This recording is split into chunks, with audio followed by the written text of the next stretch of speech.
আলহামদুলিল্লাহ আমি ওকে ভালো আছি সবার দোয়াতে, এবং চেষ্টা করছি সবাইকে নিয়ে কাজ করার। এই ব্যাপারে অ্যাওয়ারনেস ক্রিয়েট করবার জন্য আমি বেশ কিছু ইনিশিয়েটিভ নিয়েছি। তার মধ্যে একটা হচ্ছে আমার একটা পডকাস্ট হচ্ছে, যেটা নিয়ে আমি কাজ করছি, বা প্রতিনিয়ত বিভিন্ন লোকজন যারা আসছে তারা তাদের ইন্সপায়ারিং গল্পগুলো বলতে পারছে। দ্য পারপাস বাই সামিয়া একটা শো আমি করছি, এবং সেইখান থেকে আমার মনে হয় অনেক ইনফরমেটিভ একটা শো আমি করার চেষ্টা করছি। জানি না কতটুকু পারবো, সবার সহযোগিতা ডেফিনেটলি পারবো।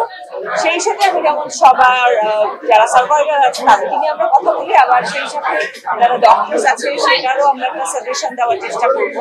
So those are the thing I am trying to do. আমার আসলে সবসময় লাভে খুব ভালো লাগে এবং ক্যাপাচিনো সেটাও ভালো লাগে। লাভ এবং ক্যাপাচিনো নিজেকে যদি কফি শপ তাহলে আমি বলবো ব্ল্যাক কফি, কারণ এত কিছু আমি মিক্সচার করতে পারি না। আমার আইডেন্টিটি একটাই, একই জিনিস থাকতে চাই, আমি এত কিছুর মধ্যে মিক্স হতে চাই না। সুগার, মিল্ক, এত কিছু মিল্ক হতে পারি। আই ডোন্ট নো সবাই কি বলেছে, বাট আমার কথা বলতে ওরা হয়তো সবারই যার যার নিজস্বতা নিয়ে আছে, সেই কারণে সবাই কথা বলতে চায়। কারণ অনেক কিছু যখন ইনফ্লুয়েন্স থাকে তখন আসলে একটা ব্যক্তিত্ব বা নিজস্বতা বের হয় না। Black coffee is the one thing, হয় মেকার টি অথবা ব্ল্যাক কফি। আসলে মিথিলা ডেফিনেটলি ও নিজেকে যেভাবে তৈরি করেছে একটা মিস ইউনিভার্স হতে যাওয়ার জন্য, তো একটা প্রিপারেশন দরকার, এবং একদিনের প্রিপারেশন একটা লম্বা সময়ের preparation. She has been doing this, she has been grooming herself for a long time, এবং আমার এটা খুবই ভালো লাগছে যে এইভাবে নিজেকে প্রেজেন্ট করছে বিশ্বের দরবারে। এটা আমাদের জন্য একটা গর্বের বিষয়। তো আমি চাইবো যে সবাই হয়তো যদি ভোট করে বাংলাদেশ থেকে একটা মিস ইউনিভার্স হয়ে যায়, হয় না গৌরবের বিষয়। গত বছর না, আমি এবছরই করেছিলাম, যেটা করেছিলাম রোজার ঈদের সময় করেছিলাম। তো আমার ইনিশিয়েটিভটা হয়তো আরো সামনে, মানে আমরা খুব এক্সিবিশন করে করিনি, বাট এর মধ্যে অনেকগুলোই এই কার্যক্রম চলছে, কিন্তু হয়তো খুব ফোকাস করে এক্সিবিশন করে করা হচ্ছে না।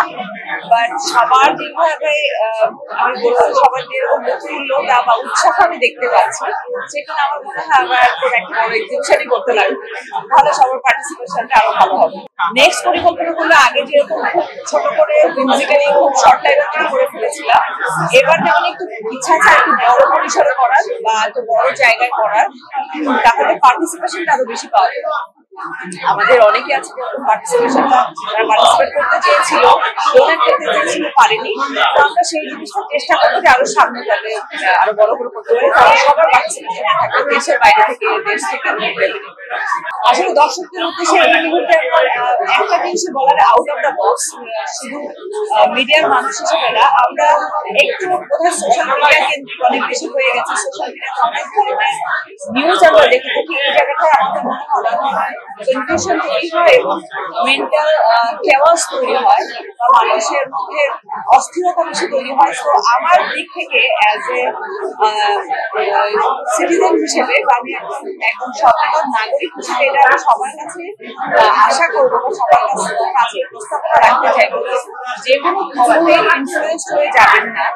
তো আপনারা চেষ্টা করেন সোশ্যাল মিডিয়াকে প্রপারলি ব্যবহার করার, এবং সেখান থেকে যাতে প্রোডাক্টিভ কোনো কিছু আপনি নিতে পারেন।